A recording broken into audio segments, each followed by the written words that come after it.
Nangu uPaul O'Sullivan ekhuluma insambatheka wemadoda. Uthi ufunda i-affidavit lapha ethi ivela kwelinye lamaphoyisa e-Political Killings Task Team, i-PKTT, elithi babedubula iy'ngane. Angazi noma ile ingane bey'dutshulwa amaphoyisa noma itholakala zenza ubugebengu bonanda nakuphi, kodwa nje kwakudutshulwa iy'ngane ngokusho kwale affidavit yale phoyisa.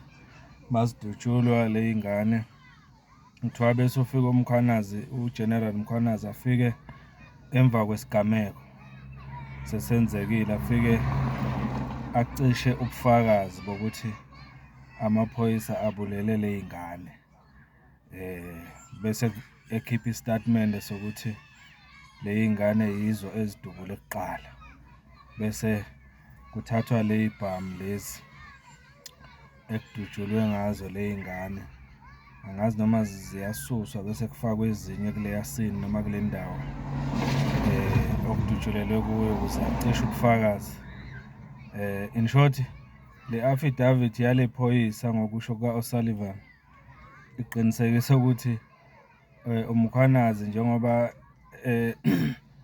behlale bedubula nje iy'gebengu, akukhona ukuthi iy'gebengu y'suke y'dubule kuqala, kodwa kusuke kungamaphoyisa vele ahlose ukubulala lezo y'gebengu, hhayi ukuthi ziboshwe. Uyayibona, i-affidavit-ke lena evezwe u-O'Sullivan phambi kwekomiti. Manje-ke umbuzo ophakamayo la ukuthi phoyisandini leli elibhale le affidavit noma leli phoyisa le-PKTT kungani liripota kuPaul O'Sullivan? Uyini uPaul O'Sullivan?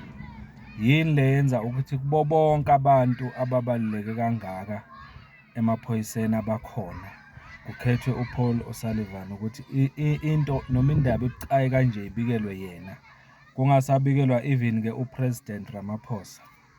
Noma mhlampe ingabe i-affidavit le ivele e-ofisi lika-President Ramaphosa?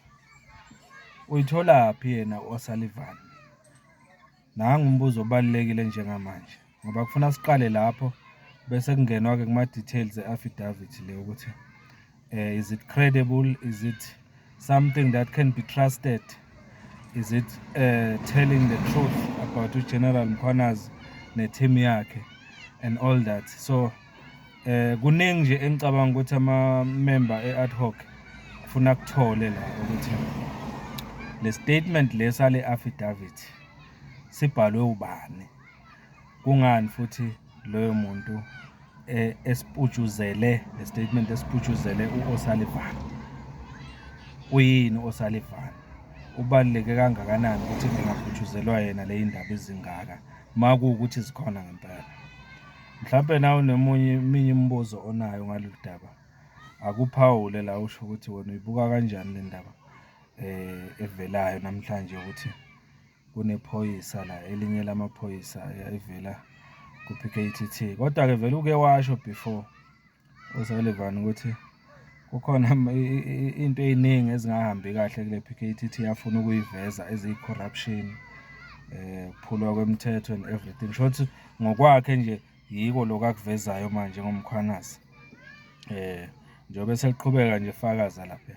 Kodwa-ke sikhulume ngalokhu, uthini ngale nto eshiwo u-O'Sullivan ngoMkhwanazi namaphoyisa e-PKTT? Ngicela ukuphawula kwakho la mfoka Mkhonzalo. Thank you so much.